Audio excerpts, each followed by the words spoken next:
ನೀ replacement operation ಆದ ನಂತರ ನೀವು 24 ಗಂಟೆಯಲ್ಲಿಯೇ ನಡಿಬಹುದು. ಟೋಟಲ್ ನೀ ರಿಪ್ಲೇಸ್ಮೆಂಟ್ ಅಂದ್ರೆ ಏನು?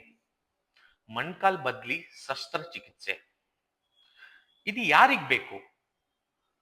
50ರಿಂದ 60 ವಯಸ್ಸು ಮೇಲ್ಪಟ್ಟಿರೋರಿಗೆ ಮೊಣಕಾಲ್ ನೋವು ಬರುತ್ತಲ್ಲ, ಅದಕ್ಕಂತೇವಿ ಆಸ್ಟಿಯೋ ಅರ್ಥ್ರೈಟಿಸ್.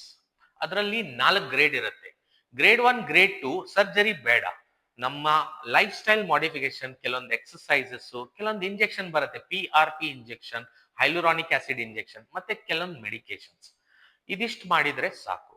ಆದ್ರೆ ಗ್ರೇಡ್ 3, ಗ್ರೇಡ್ 4 ಆಸ್ಟಿಯೋ ಅರ್ಥ್ರೈಟಿಸ್ ಅಲ್ಲಿ ನೀ ರಿಪ್ಲೇಸ್ಮೆಂಟ್ ಆಪರೇಷನ್ ಬೇಕು. ನೀ ರಿಪ್ಲೇಸ್ಮೆಂಟ್ ಆಪರೇಷನ್ ಯಾಕೆ ಬೇಕು? Why to undergo knee replacement operation? First, pain relief ಮಾಡುತ್ತೆ. ಸೆಕೆಂಡ್, ವಯಸ್ಸಾಗಿದ್ದ ನಂತರ ಬಾತ್ರೂಮ್ಗೆ ಹೋಗಕ್ಕೆ ನೀವು ಬೇರೆಯವ್ರ ಮೇಲೆ ಡಿಪೆಂಡೆಂಟ್ ಇರಬಾರ್ದು. You are self dependent. Third, walking ಮಾಡ್ಬೋದು.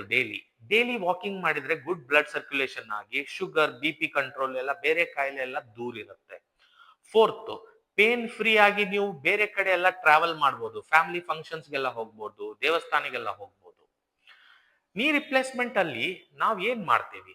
ಸೌದೋಗಿರೋದು ಮೊಣಕಾಲ್ ಕಾರ್ಟಿಲೇಜ್ ಅನ್ನ ತೆಗೆದ್ಬಿಟ್ಟು ಈ ತರ ಫೀಮರ್ ಮತ್ತೆ ಟಿಬಿಯಲ್ ಇಂಪ್ಲಾಂಟ್ಸ್ ಅನ್ನ ಕೂಡಿಸ್ಬಿಟ್ಟು ಮೂವ್ಮೆಂಟ್ ಅನ್ನ ಸ್ಮೂತ್ ಮಾಡ್ತೀವಿ. ಇದು ಕೂಡಿದ ನಂತರ ಮೊಣಕಾಲ್ನಲ್ಲಿ ನಮ್ದು ಮೊಣಕಾಲ್ ಈ ತರ ಆಗತ್ತೆ. ಸೊ ನೀ ರಿಪ್ಲೇಸ್ಮೆಂಟ್ ಆಪರೇಷನ್ ಅದ್ರದ್ದು ಹಲವಾರು ಪ್ರೋಟೋಕಾಲ್ಸ್ ಇರ್ತವೆ.